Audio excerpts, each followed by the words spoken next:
As promised, our guest today is General Beary, who is the head of the UN mission to support the agreement in Hudaydah. General, you spoke to the Council in close consultations yesterday. Welcome to an open briefing. As a reminder, you're on the record. So you will have some opening remarks, and then we'll take some questions. Okay. Thank you, Stefan. Thank you for that kind introduction, and nice to be with you all today. I'll lead off with some opening remarks just to bring you into the atmosphere that I work in. And it's, as mentioned, I'm the head of the mission of the United Nations to support the Hudaydah Agreement.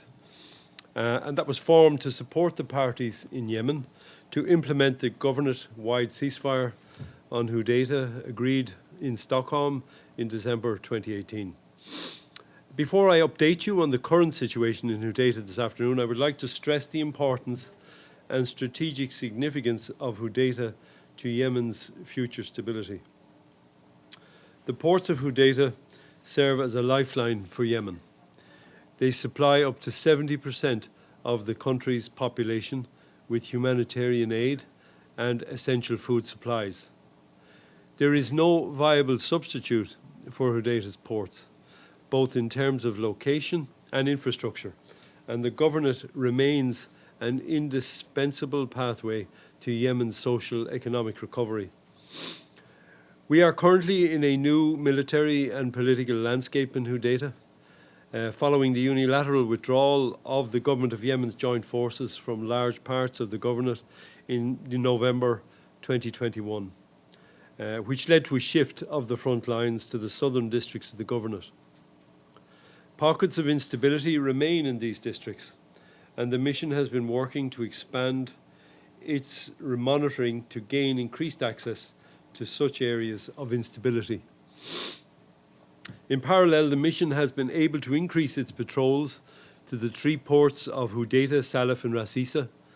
This sees us conducting mobile monitoring activities across the areas of interest, with our personnel engaging with Yemeni counterparts at each site, while also working to visit any incident sites of note. This monitoring of the ports is to ensure that their civilian nature is maintained, facilitating the continued entry of commercial and humanitarian goods, which remains a core objective of the mission's work. Meanwhile, I have undertaken numerous consultations with the parties in Yemen and key regional actors in the past months to identify common priorities and to encourage the parties to negotiate on issues that are of importance to the interests of Hudaydah's population, including mine action. Landmines and explosive remnants of war remain one of the most significant threats to the protection of civilians in Hudaydah. So therefore, hardly a week goes by without a child, a woman or a young man losing their life or being seriously injured by mines and explosive remnants of war. UNMHA, as part of its mandate, has established a mine action coordination mechanism that is working with relevant mine action authorities and stakeholders in Hudaydah to support mine action interventions to reduce those same civilian casualties. The mission is sparing no effort to mobilize support to respond to this tragic problem within our immediate environment. As the mission's mandate renewal approaches next month in July, the mission's overarching priority remains to ensure that its effective presence increases stability in Hudaydah, protects the ports, reduces suffering, and betters the life of the population it serves, who have suffered from instability, conflict, and displacement, as you all know, for far too long. Thank you for that. I'm very open to any questions. Stefan, anybody would like to address to me? James Bays. James Bays, Al Jazeera. As the top UN military person in not just Hudaydah, but in Yemen, as your mandate comes for renewal, and clearly it's good news at the moment, the situation in the country is getting a little bit better. Is there, in your view, any possibility that you could move from being a monitoring mission to a peacekeeping mission and potentially the footprint could go beyond Hodeidah to other parts of Yemen?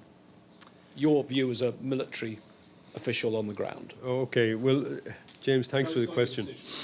There are a few points I'd like to make about that. First of all, I'm retired military. I'm the head of the UNMHA mission for sure, but I work in very close coordination with Hans Grunberg, who is the SG's special envoy in the area. The mission at the moment, if you like, in terms of its mandate, has experienced quite a number of shifts. And as you rightly point out, the most recent shift is a very positive one in that we now have 2.5 months of truce. But before that, we had the big withdrawal from Hodeidah on the 12th of November 21. And then, of course, another big shift has been the Presidential Leadership Council formation. So those shifts we've had to adjust to. But for me, I mean, we are at a point when our mandate now is finding, because of the truce, we're able to breed more. We're able to get out there. We're able to do a lot more, particularly on the areas I mentioned, like mine action, which we all know and we all feel is such a terrible curse on the population of Yemen, which is highly contaminated. For the future, where the mission goes is really in the hands of the Security Council and with the parties. I mean, if they decide that there is something that a different perspective on a UN mission in the area, it might be a new mission, or perhaps the situation can be worked out with the existing resources, UN resources that are there. So at the moment, the future is looking a little bit better, but I would say still very fragile. And I think I would share that with the Special Envoy, that it remains a very fragile environment. And we all, of course, wish the very best for the Yemeni population, that they can be lifted out of this curse of war for the past 7, almost 8 years. Thank you. We'll stay with Al Jazeera, but Thank you, Stephen. What are the obstructions that the UNMHA still are facing, and from which side? Okay. There's a number of points to that. I'll probably deal with it from both sides. We are located in a number of locations, but my main headquarters is in Hodeidah port itself. Therefore, we are very much with the local authorities, which is obviously Houthis. We have some restrictions on our freedom of movement. I have been pushing back against that and trying to get acquiescence from the Houthis to expand our patrolling format. I have been successful. And we now have, I would like to be patrolling to the ports unannounced, anytime, and visiting every area. And that's what I want to get to. But I'm not quite there yet. But we have increased the frequency of our patrols to ensure that the ports and the civilian nature of the ports is maintained, so that there's no question of them being interdicted and the humanitarian aid can continue to flow. And I must remind you, 70% is a huge figure. But we are also now expanding and have authority to patrol south, down to the new front line, down in the southern governorates, the southern districts of the Hodeidah governorate, where there is still a lot of instability. So that's on the Houthi side. I think there has been a relaxation to a degree, but still we are confined. On the government of Yemen side, we are building a good relationship now with the government of Yemen side. I've met with the Presidential Leadership Council Vice President Tariq Saleh and some of his team, the Tihama team. I'm very much hoping to have a very solid relationship with both sides, and then well-placed, if the Special Envoy's initiatives are successful, we will be well-placed to take advantage and promote peace and be there for the parties. And as we all know, peace must inevitably come from the parties themselves. It can't be imposed upon them by the UN or by UN missions. It must come from them. But we will be there, ready to help them. thank you. Oh, sorry, go ahead. There were accusations by the Yemeni government and coalition that Houthis using the ports to receive Iranian weapons. Were you able to conduct any kind of inspection on that? It's outside my mandate, essentially. We don't. smuggling of weapons is not an area that is part of my mandate, but what I would add is this, is that if there was to be illegal importation of weapons into Yemen, you don't need to bring it through the port. There is a very, very long Red Sea coastline there, which is pretty much unsupervised. So there is no difficulty importing weapons if that's the case. But certainly in our patrol function, ensuring the civilian nature of the ports for the period we've been doing it since Stockholm, we haven't seen any increase in military manifestations or witnessed any of the activity that you are referring to. Thank you. Linda Fasulo? Thank you, Steph. I had another question that deals with Iran. I mean, I believe you said that there's been contact with Saudi Arabia, which is supporting the government. I was just wondering, have you had any or much contact with Iran, given its, support of the Houthis? Yeah, it's a very good point and a very good question. But my remit is very much Hudaydah Governorate and the ports and ensuring the ceasefire is maintained in those areas. The broader, if you like, panoply of the peace process is really in the hands of the special envoys, the special envoy Hans Grunberg. So he would deal with those parties, the broader parties.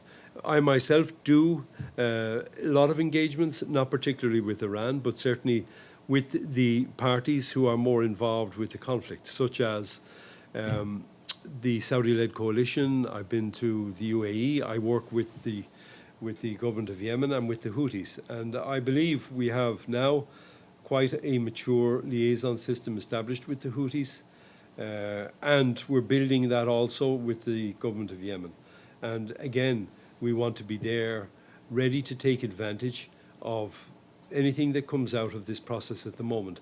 But we would all be mindful of the fact that it is still fragile, and we all wish the special envoy the very best in his huge efforts to bring peace to Yemen.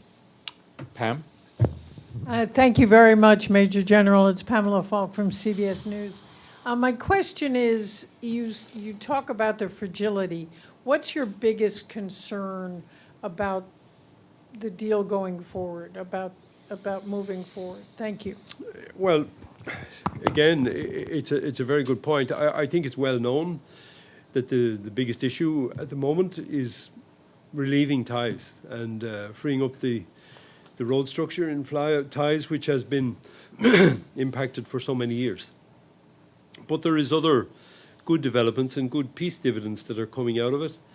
We ourselves work on local peace dividends to produce, but on the broader issues, we've seen the flights, which is really good news. So a lot of medical relief for people who badly need it, able to fly to Amman and now perhaps Cairo. So both of that is pretty good.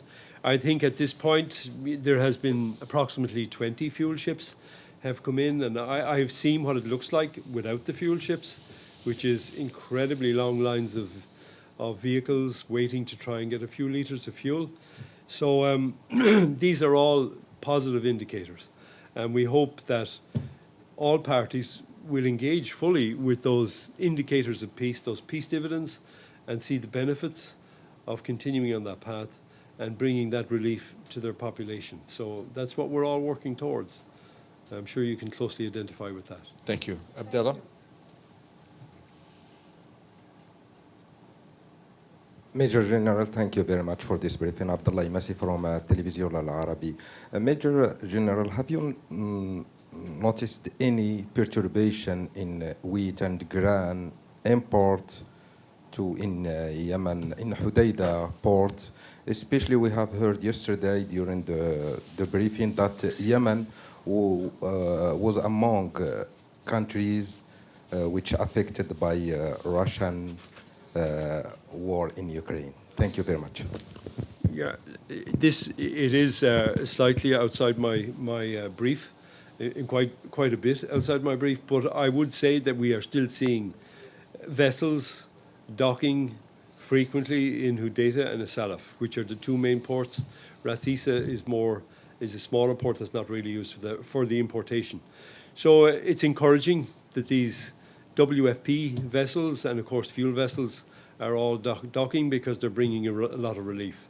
We hope that there won't be a big knock-on effect, because certainly Yemen, as we know, has something in the order of 150, 160,000 people who are very, very close to famine. So apart from a major part of the population who needs some type of humanitarian aid. So for my mission, it's also important to help the humanitarian community to have that penetration that they need into parts of the country where there is still, parts of the governorate of Hudaydah, where there is still a lot of instability. So we help the humanitarians. We do road reconnaissance. We try to ensure that there is no mine threats, etc. And we hope that they will not be affected, because we all know that Yemen was suffering very badly before the conflict started in Europe. And I think that's the best I can answer for you. Okay, we'll take 2 more questions, Ephraim, and then we'll come back. Yes. Thank you very much. I just a little follow-up on your answer concerning maintaining the part of your job that has to do with maintaining the civilian nature of the port. What difficulties are you facing on that specific front? And can we say today that all the accusations that the Houthis are still using the port for warfare are unfounded, according to you, or what's the situation on that level? Okay. I think, first of all, I'd preface my remarks by saying that I lead a small political mission. It's approximately 120 strong. It's not a big peacekeeping mission. We have a small number of military monitors, and we do have challenges in terms of freedom of movement in Hudaydah. We work through those challenges as best we can. We patrol as regularly as we can into the port environment. And there is quite a separation between these ports. If you go from Hudaydah to As-Salaf, it's a 3-hour round trip. So they're not all nicely tied together. So we go out there and we look for any changes in the immediate nature of the ports. And I can, from the periods that we've been doing this, and we've been doing it since Stockholm was agreed, we haven't seen any major military movements or military manifestations. And I think it's important for the international community that we continue to do this. And I certainly will keep advocating to get greater freedom of movement, in order to allow us to be out there more frequently and unannounced. And therefore we can reliably inform the international community that the ports are civilian in nature, because it's very clear that the ports are so important. They are strategically, there's no easy substitute for them on the coast. You go into the mountains, the ports are incredibly important for the delivery of humanitarian aid. We must keep them open, and that's part of my brief. Thank you. Last question will go to Morad, and then Paulina for the President General Assembly will brief. Thank you, General Beary. You mentioned at the beginning of this briefing the demining activities. What kind what kind of support UNMHA provide to these activities, if there is any? Okay, you're getting into an area now I know quite a lot about, being ex-military. Mines, I know mines. The mine issue is huge. It's politically very sensitive. There's been something like 150 casualties since the 12th of November withdrawal, and that's all women and children, mostly young men on motorcycles.